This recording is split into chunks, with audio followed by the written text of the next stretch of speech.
Okay, I did some very configurative, research and drawings and schematics on what we might be able to expect upon entering this area. According to all of the different explorers that I kind of read about and studied about in this video montage, it showed you space and dimensions of all of the different ones. Two that they didn't discuss were these two, which obviously have some infinite potential. If it's these two here, they don't tell you what they are. None of the explorers, there's like hundreds of explorers that went around this area and circumvented this area, and none of them had nothing to report on their maps about these areas other than this channel flows through this way and this channel flows through this way, specifically with these two. And then they specified that this one is an island of pygmies, people 4 feet tall. And this one has amazing resources. Apparently, they say it's the best place in North America, period, north of Canada. And so as far as the mileage, it's pretty big. It's a big old pie. So the hole itself, this whole space between here is like 400 miles apart.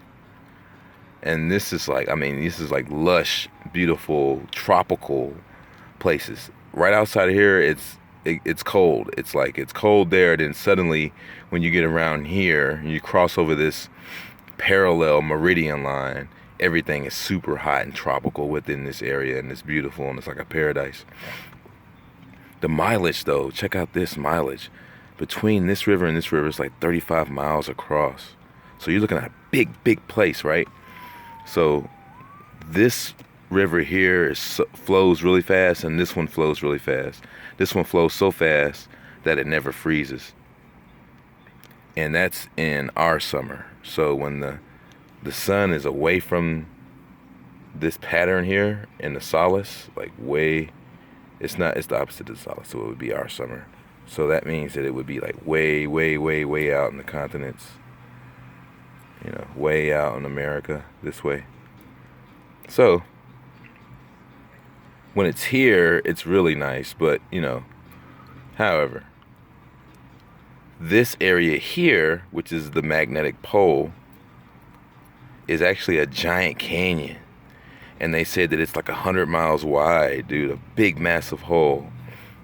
And it looks maybe something like this because the water's flowing into it, and all the waters are flowing into it.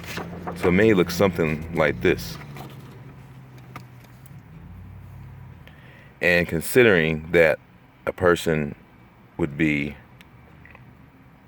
a big ship or a pirate ship or whatever, scaling it down to a place or a hole that's 100 miles in diameter, kind of looking at a questionable magnification here. So I kind of played around with some magnification ranges, and you're kind of looking at somewhere between here and here, right?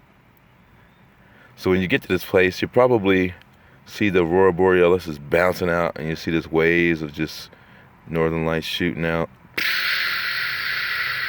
which you see on every clear night, and it goes way up into the atmosphere, and it bounces off the firmament top, and it spills over the sky within a several 100-mile radius, like way beyond this area. So this thing shoots out so crazy that it's like covering, Norway. You could see it all over the whole sky in that whole area. It's amazing.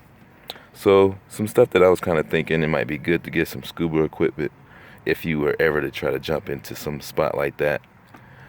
Just in case you might drown because of all the water. And then everything's reversed. It said that a lot of the explorers found out that, without having to go hundreds of miles the wrong way, that once you get to the poles, it starts to tell you that you may need a sextant, because the poles, the compasses will tell you the opposite direction. It'll turn on you, and then it'll say, go this way. Now you're going north, but you really got to go north to go south.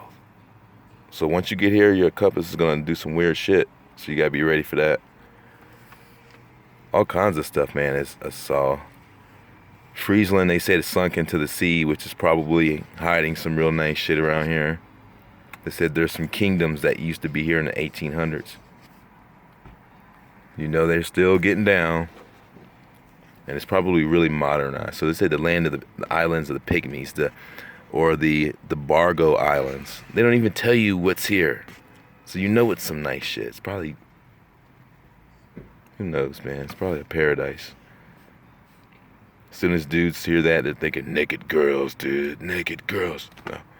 But, however, it's probably modernized. Who knows? It's probably futuristic flying machines, X-Men type stuff, supernatural type stuff.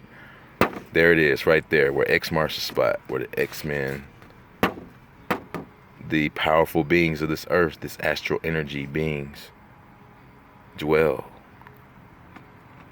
And this is a perfect schematic of this area. The mileage, look at this, 600 miles, man. 500 to 600 miles across just to get from Canada to this place. That's amazing. And it's actually warm here. So you're going to go through what appears to be like a cold transition from cold to hot all of a sudden. And